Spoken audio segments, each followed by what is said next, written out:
ये भी एक हमारे यहाँ एक तस्वुर बन गया है। तकरीरें सुना सुना कर, सुन सुन कर हमारे दिमाग में ये बात आ गई है कि बस जो वली बनने थे वो बन गए, बस अब कोई बंदा अल्लाह का वली नहीं हो सकता, बस वो पहले वालों के चर्चे हैं। नहीं भाई, ऐसी बात नहीं।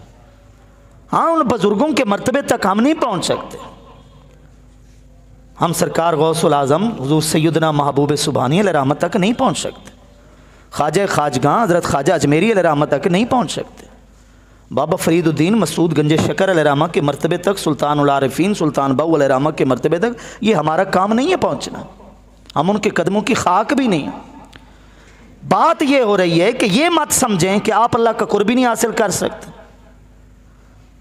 इंसान को दूसरों से ज़्यादा अपने आप को गुनाहगार समझना चाहिए, लेकिन उसका ये मतलब नहीं है कि यार मैं ऐसा गुनाहगार हूँ कि मुझे रब अपना कुर्बी नहीं नसीब कर सकता। नहीं नहीं, आप कुर्ब लेने वाले बने। आप उन उसूलों को अपनी ज़िंदगी का हिस्सा बनाएं जो उसूल इन औलिया ने अपनाए और इन पर चले। आप भी उनकी मैयत में अल्लाह का कुर्ब हासिल कर सकते हैं। हम चलने वाले तो बने ना। विलायत किसको कहते हैं? वली कौन होता है? तसव्वुफ क्या है? एक कल्ब की सफाई का नाम है। हम तो सूफ़ी का मतलब समझते नहीं, जिसकी दाढ़ी हो यार ये सूफ़ी साहब है। नहीं नहीं नहीं, मैं उसकी बात नहीं कर रहा। वो तो बेशुमार सूफ़ी हैं।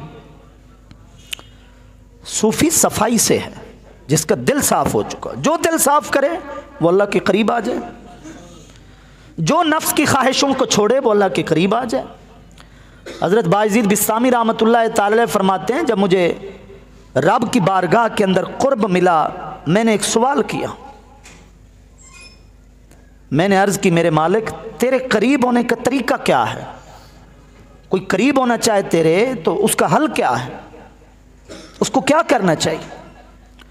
अल्लाह ने इतना इरशाद फरमाया, उतरुक नफ्सका व ताल, अपनी ज़ात से बाहर निकला और मेरी बारगाह में चला। ये कोई छोटी बात है? ज़ात के दायरे से बाहर निकलना ही तो मुश्किल है ना। यही तुझको धुन है रहूं सबसे बाला, हो जीनत निराली हो फैशन निराला, जिया करता है क्या यूं ही मरने वाला, तुझे हुस्न ज़ाहिर ने धोखे में डाला। वो हुस्न ज़ाहिरी तो है ना, जिसे हदीस शरीफ में खदराउद्दिमन कहा गया कि बाज़ औक़ात सूरत हसीन होती है लेकिन सीरत और किरदार हसीन नहीं होते। वो हुस्न नहीं है। उसको मेरे आका ने फरमाया खदराउद्दिमन। खदराउद्दिमन किसको कहते हैं? कि वो घास जो खुशनुमा है, बड़ी खूबसूरत लग रही है, लेकिन नीचे गंदा और गटर का पानी है। तो कोई नीचे ना देखे और ऊपर खुशनुमा खूबसूरत घास को देखे और उसके ऊपर फिदा हो जाए, वो तो अपनी अक्ल का इलाज करे, उसको पता नहीं नीचे गंदा पानी है। मतलब बातिन की सफाई असल सफाई है, बातिन की खूबसूरती असल खूबसूरती है। किरदार पाक है तो आपसे बढ़कर कोई हसीन ही नहीं। और फेयर एंड लवली लगाकर जनाब आपने कोई रंग गोरा कर लिया है, चटनियाँ लगाकर आपने अगर अपने चेहरे को चमका लिया है और आप जनाब ऐसे आए बैठे हो और समझे कि मेरे ऊपर नूर इलाही बरस रहा है, ये खाम ख्याली है। नूर इलाही इधर है, इधर से फिर इधर आता है। क्या मैंने अर्ज़ किया है? नूर इलाही पहले इधर आता है, इधर से फिर इधर आता है। हकीकत को समझे, मग़ज़ को समझें। छिलके को हमने असल समझ लिया है, मग़ज़ को समझे। मग़ज़ क्या चीज़ है? मग़ज़ है बातिन की सफाई, जिसको औलिया ने अपना। हज़रत उवैस करनी रहमतुल्लाह ताला फरमाते थे, मैले कपड़ों के अंदर अगर साफ दिल है ये बेहतर है। मैले कपड़ों में अगर साफ दिल है ये बेहतर है, लेकिन साफ कपड़ों में अगर मैला दिल है ये बेहतर नहीं है। कितनी बड़ी बात है, कितनी बड़ी बात। कपड़े तो साफ हो गए, दिल मैला है। तो वही बात जो आप अलैहिस्सलाम के मनसब का हिस्सा था ना, नंबर 1 किताब और हिकमत की तालीम, और नंबर 2 तज़किया नुफूस, मन की सफाई, बातिन की सफाई। विलायत उसी चीज़ का नाम। शरीयत की पासदारी और मन की सफाई, विलायत इसी चीज़ का नाम। ये तो खुद औलिया ने समझा। तसव्वुफ किस चीज़ को कहते हैं? वह इल्मुन तुअरफ़ु बिही अहवालु तज़कियतिन नुफूस व तस्फ़ियतिल अख़लाक़ व तामीनिल बातिनी व ज़ाहिरी लिनैल सआदतिल अबदिय्या। यही तो तसव्वुफ है। तसव्वुफ कहते हैं कि ऐसा इल्म जिसके ज़रिए नफ्स को, मन को पाक और साफ़ करने के उसूल मालूम हो, अखलाकियात हासिल करने के उसूल मालूम, ज़ाहिर और बातिन की तामीर और तरक्की और उसकी सफाई और उसको संवारने के उसूल मालूम हो। जब ये चीज़ें आ जाएंगी तो फिर यूँ समझे दोनों जहां की सादत भी आ जाती। ये तसव्वुफ है। वली कौन होता है? ला यकूनु वलिय्यन इल्ला इज़ा काना मुवफ़्फ़क़न लिजमी मा यल्ज़मुहु मिन अत्ताअह। वली तब वली बनता है कि जब अल्लाह के तमाम फ़राइज़ को वो अपने ऊपर लाजिम कर लेते हैं, उस वक्त वो वली बनता है। जिनके मज़ारात पर आप जाते हैं अक़ीदत की वजह से, हाज़िरी देने के लिए, फ़यूज़ व बरक़ात हासिल करने के लिए, अल्लाह की बारगाह में उनका वसीला पेश करने के लिए, उन्होंने यही चीज़ें अपनाई हैं। इमाम अब्दुल करीम नैशापुरी कुशैरी जो ख़ुद भी वली थे, औलिया के सरदार थे, बहुत बड़े सूफ़ी थे, 5वीं सदी हिजरी के थे, 465 हिजरी के अंदर उनका विसाल है। पूरी कुरान मजीद की तफसीर तसव्वुफ़ के रंग में तफसीर सूफियाना लिखी, जिसका नाम लताइफ़ुल इशारात है, मेरे पास मौजूद है। उसकी 3री जल्द के अंदर वो लिखते हैं, अल वलिय्यु मन ला युक़स्सिरु फ़ी हक़्क़िल हक़्क़ि वला युअख़्खिरुल क़ियाम बिहक़्क़िल ख़ल्क़ि। वली होता ही वही है जो न कभी अल्लाह का हक़ छोड़ता है और ना ही कभी मखलूक के हक़ को छोड़ता है। वो अल्लाह का हक़ भी अदा करता रहता है, वो मखलूक का हक़ भी अदा करता रहता है। इसको वली कहा जाता है। फिर वो फरमाते हैं, अस्लुत तसव्वुफ़ी मुलाज़मतुल किताबी व सुन्ना। तसव्वुफ़ की जो जड़ है ना, तसव्वुफ़ की जो एक बुनियाद है, वो है किताब और सुन्नत, कुरान और हदीस को लाजिम पकड़ लो। जो उसमें मामूरात हैं, जिनको बजा लाने का हुक्म है, उनको बजा लाओ। जो मनहियात हैं, जिनसे रोका गया, उनसे रुक जाओ। यही तसव्वुफ़ है। इसी से बंदा सूफ़ी बनता है, इसी से बंदा अल्लाह का क़ुर्ब हासिल करता। हज़रत इमाम साहल बिन अब्दुल्ला तुस्तरी रहमतुल्लाह तआला अलैह, ये 4वीं सदी हिजरी के थे, बहुत बड़े आलिम थे, बहुत बड़े सूफ़ी थे, इल्म शरीयत, इल्म तरीक़त दोनों के इमाम थे। हज़रत शेख फ़रीदुद्दीन अतार रहमतुल्लाह तआला अलैह ने लिखा है तज़किरतुल औलिया के अंदर, जो फ़ारसी मतबूआ है ना, मेरे पास फ़ारसी नुस्खा है, उसके अंदर उन्होंने लिखा है, आ गव्वा से दरियाए हकीकत। वो दरियाए हकीकत के गोताखोर थे, दरियाए हकीकत में गोता लगाने वाले थे इमाम साहल बिन अब्दुल्ला। दर वक्त खुद सुल्तान तरीक़त व बुरहान हकीकत बूद, और अपने वक्त में तरीक़त और हकीकत के बादशाह थे, दलील थे। इतने बड़े पाए के आलिम और सूफ़ी हज़रत इमाम साहल बिन अब्दुल्ला तुस्तरी रहमतुल्लाह तआला अलैह। तस्तरी लोग पढ़ते हैं, तुस्तरी ता के ऊपर पेश, ये एक इलाका है। इमाम साहल बिन अब्दुल्ला तुस्तरी रहमतुल्लाह तआला फरमाते हैं, हमारे उसूलों में, यानी सूफिया की बात हो रही है, हमारे उसूलों में क्या चीज़ है? इत्तिबा बि किताबिल्लाह, इक़्तिदा बि सुन्नति रसूलिल्लाह, कि अल्लाह की किताब की पैरवी करनी है, अल्लाह के महबूब की सुन्नत की इक़्तिदा करनी है। व अक्लुल हलाल, हलाल खाना है। व कफ़ुल अज़ा, तकलीफ़ नहीं देनी किसी को। व अदाउल हुकूक, और बंदों के हुकूक भी अदा करने। वो फरमाते यही हैं हमारे उसूल, यही हैं हमारे उसूल। हज़रत फ़ुदैल बिन इयाद रहमतुल्लाह तआला फरमाते हैं, हमारी जमात सूफिया में अल्लाह ने जिसको भी जो अता किया,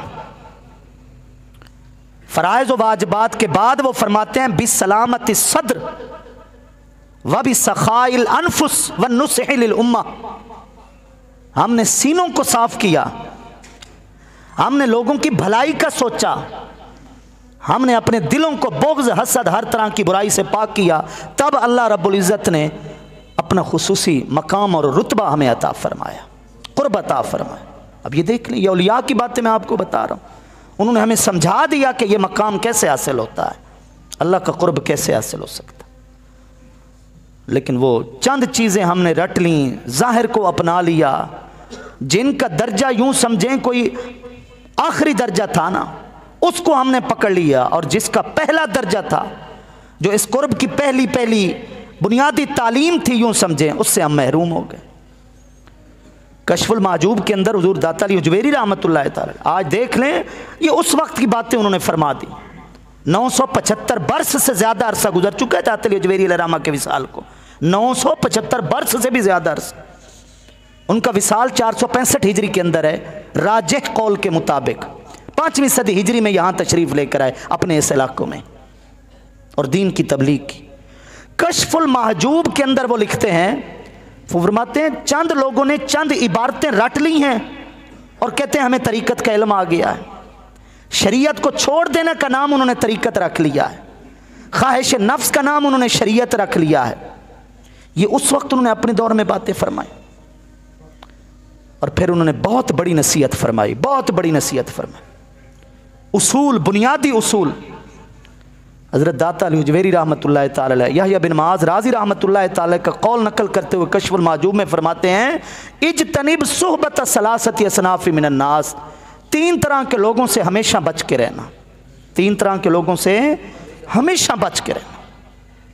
आप यकीन करें ये वो नसीहत है ना जो शरीयत में भी ज़रूरी है, जो तरीक़त में भी ज़रूरी है। जिसने इस नसीहत पर अमल ना किया ना वो सही तौर पर इल्म शरीयत को समझ सकता है, ना वो इल्म तरीक़त को समझ सकता। दाता अली हुजवेरी रहमतुल्लाह अलैह ख़ास तौर पर इस नसीहत को नोट फरमाया, 3 तरह के लोगों से बच कर रहना। नंबर 1 अल उलमा इल गाफिलीन, गाफिल उलमा से, बेअमल उलमा से भी बच कर रहना। नंबर 2 वल फुकरा इल मुदाहिनीन, मक्कार और फरेबी लोग जिन्होंने फ़कीरी का लिबास पहन रखा है उससे भी ज़रा बच कर रहना। नंबर 3 वल मुतसव्विफ़तिल जाहिलीन, अनपढ़ जो सूफी आए हुए हैं ना, ज़रा इनसे भी बच कर रहना। 4 दिन कहीं लगाए और खिलाफत लेकर जुब्बे और दस्तारों समेत जनाब हम आ गए और डेरे लगा दी, आओ जी अब हमारे पास। रूहानियत के नाम पर तमाशा है। ये हकीकत है, जब असली नोट मार्केट में आता है ना तो नकली भी आता है। अभी 30, 40, 70, 80, 90 रुपए का कोई नोट नहीं आया ना, तो कोई नकली नोट भी आपको मार्केट में नज़र नहीं आएगा। लेकिन 10, 20, 50, 100, 500, 1000, 5000 का नोट चूंकि मार्केट में चल रहा है तो नकली भी इसी के चल रहे हैं। और नकली होना भी दलील है कि असली मौजूद है। नकली चलता ही तब है जब असली होता है, नकली उस वक्त तक चल ही नहीं सकता जब तक असली ना हो। नकली और जाली पीर चल ही तभी रहे हैं क्योंकि असली मौजूद है, लेकिन वो पहचान हमें करनी है कि असली कौन है, नकली कौन। अब नकली और असली नोट की पहचान के लिए तो जदीद से जदीद टेक्नोलॉजी ने जनाब मशीनें मुतारफ करवा दी हैं ना, ठीक है। अपनी अपनी भी तो निशानियां होती हैं ना दुकानदारों के पास, चेक करने के लिए मशीन भी आ गई है। लेकिन किसी कामिल आदमी की जो बाअमल आलिम होना, जिसको रूहानियत का पता हो, जिसको तसव्वुफ की बारीकियों का पता हो, उसकी सोबत से ही आप समझ सकते हैं कि नकली कौन है और असली कौन है। हज़रत जुनैद बगदादी रहमतुल्लाह ताला अलैह से पूछा गया, फरमाते हैं उस वक्त आप 297 हिजरी में उनका विसाल है, 3री सदी हिजरी के शुरू वाले ज़माने की बातें हैं। कहा गया कि हुजूर कुछ लोग ऐसे हैं वो कहते हैं कि हमने शरीयत पर अमल कर लिया, अब हमने जहाँ पहुँचना था पहुँच गए, अब हमें नमाज़ों की ज़रूरत नहीं है, अब हमें नमाज़ों की ज़रूरत नहीं है। तो हज़रत जुनैद बगदादी रहमतुल्लाह ताला ने आगे जवाब दिया, हाँ ये उनकी बात ठीक है कि वो पहुँच गए, ये उनकी बात है ठीक है कि वो पहुँच गए। वो कहते ना पहुँची हुई हस्ती जनाब, पहुँची हुई। जुनैद बगदादी अलैहिर्रहमत ने फरमाया ठीक है उनकी बात है, पहुँच गए हैं। वलाकिन वसलू इला सकर, पहुँचे तो हैं लेकिन जहन्नम पहुँचे हैं, जन्नत नहीं पहुँचे। अल्लाह के महबूब सल्लल्लाहु अलैहि वसल्लम से बढ़कर कौन पहुँचा हुआ है बताइए। कायनात के अंदर जितना आप अलैहिस्सलाम को रब का कुर्ब हासिल है उतना किसी और को है नहीं है। तो जब आप अलैहिस्सलाम ने भी फ़राइज़ व वाजिबात को आखिर तक नहीं छोड़ा और नमाज जैसी इबादत को अपनी आंखों की ठंडक करार दिया, ये कैसे हो सकता है कि इसके बगैर कोई पहुँच जाए जनाब अली। और हज़रत जुनैद बगदादी रहमतुल्लाह ताला का फरमान है, इज़ा रअयतुम शख्सन मुतरब्बिअन फिल हवा फला तल्तफितू इलैहि इल्ला अन तकूना मुक़य्यदन बिल किताबि वस सुन्नह। जब तुम किसी शख्स को देखो कि वो हवा के अंदर चौकड़ियाँ भर रहा है, हवा के अंदर पालती लगाए बैठा है, हवा के अंदर उड़ रहा है, मत धोखा खाना और उसकी तरफ अभी मुतवज्जे ना होना जब तक ये ना देख लो कि वो कुरान और सुन्नत के ऊपर अमल कितना कर रहा। हमने तो मत मार दी अपने निज़ाम की, तो घुटनों पे पड़े पड़े हैं जनाब, ओ पाँव को तो नहीं छोड़ रहे हम लोग। बात क्या है जनाब, हमारे पीर का बेटा है। भाई पीर का बेटा ये को मरूसियत है, को जदाद है, ज़मीन का बंदा वारिस बन जाता है पीर के मरने के बाद। ये उसूल है। जो इन उसूलों पर अमल पैरा हो, पीर का बेटा है या नहीं, हमारे लिए काबिल एहतराम है, हमारे सर आंखों पर। पीर का बेटा है, बेअमल है, ऐसा कैसे हो सकता है वो उस मर्तबे को पहुंच जाए जिस मर्तबे को बुजुर्ग पहुंचे हुए हैं? ये तो एक हर कोई समझेगा ये यार ये तो मजाक है। एक दुनिया के अंदर भी ऐसा नहीं हो सकता। कारोबारी आदमी का बेटे को कारोबारी मानेंगी तब जब उसके अंदर को कारोबार की कोई झलक नजर आएगी। ताजर के बेटे को ताजर मानेंगी तब जब वो तिजारत के उसूलों पर अमल पैरा होगा। एक दीनी लवारिस है जिसमें हर एक ने अपनी मर्जी चला रखी है, ऐसा नहीं हो सकता। इसलिए ज़रूरत इस बात की है कि दीन का जो एक खुलासा है ना, इल्म शरीयत, इल्म तरीक़त है, यह ज़ाहिर व बातिन है, उसकी मार्फत ज़रूरी है आज के दौर में, हमारे लिए बहुत ज़रूरी।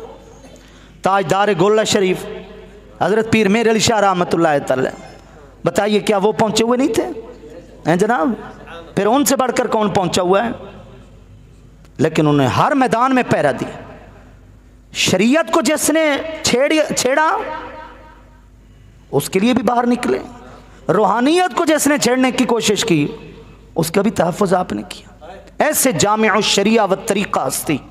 लेकिन उनके मलफूज़ात आप पढ़ें, मलफूज़ात पढ़ें। आप फरमाते हैं कि जरियान क़ल्ब इबारत अज़ हरकत मुदग़े सनोबरी नेस्त। जरियान क़ल्ब इबारत अज़ तवज्जुह ताम व हुजूर माला कलाम बजाने बेहक सुबहानहू व तआलास्त। फरमाते हैं जुनैद बगदादी को 30 बरस लगे सिर्फ अल्लाह की बारगाह में दिल को मुतवज्जे करने में। कितने? 30 बरस। फरमा कौन रहे हैं? पीर मेर अली शाह रहमतुल्लाह अलैह। किसकी बात कर रहे हैं? जुनैद बगदादी रहमतुल्लाह तआला की, औलिया के सरदार सैयदुत ताइफा। पीर मेर अली शाह रहमतुल्लाह मलफूजात में लिखते हैं 30 बरस लगे हजरत जुनैद बगदादी को सिर्फ दिल मुतवज्जे करने में। और आज 2 दिन लोग लगाते हैं और कहते हैं हमारा दिल जारी हो गया। लो भी कामिल मुरीद नहीं बने और पीर बने बैठे हैं। और पहले मुरीद के आदाब सीख लें, फिर पीर की बात भी बारी आ जाएगी। पीर मेर अली शाह रहमतुल्लाह फिर लिखते हैं, फरमाते हैं ये जो दिल वाला हिस्सा है, ये जो सीने के अंदर बाईं तरफ ये वाला हिस्सा है जहां गोश्त का टुकड़ा है, जरियान क़ल्ब इबारत अज़ हरकत मुदग़े सनोबरी नेस। और इस टुकड़े का गोश्त के इस हिस्से का हरकत करना, इसका नाम दिल का जारी होना नहीं है। ये तो बड़े बड़े मदारी कर जाते हैं, दोनों को यूं यूं हिलाते हैं। आप देखें, डॉक्यूमेंट्रियां देखें, आपको पता चल जाए। ऐसी उन्होंने मश्क और रियाजत की हुई होती है, सीने के दोनों हिस्सों को हिलाते हैं जनाब। फरमाते हैं ये काम तो बड़ा जल्दी हासिल हो जाता है। दिल के जारी होने का फरमाते हैं मतलब ये है ऐसा कामिल तेरा दिल अल्लाह की बारगाह के अंदर मुतवज्जे हो जाए कि मखलूक वहां पर पारी ना मार सके। ये पीर मेर अली शाह की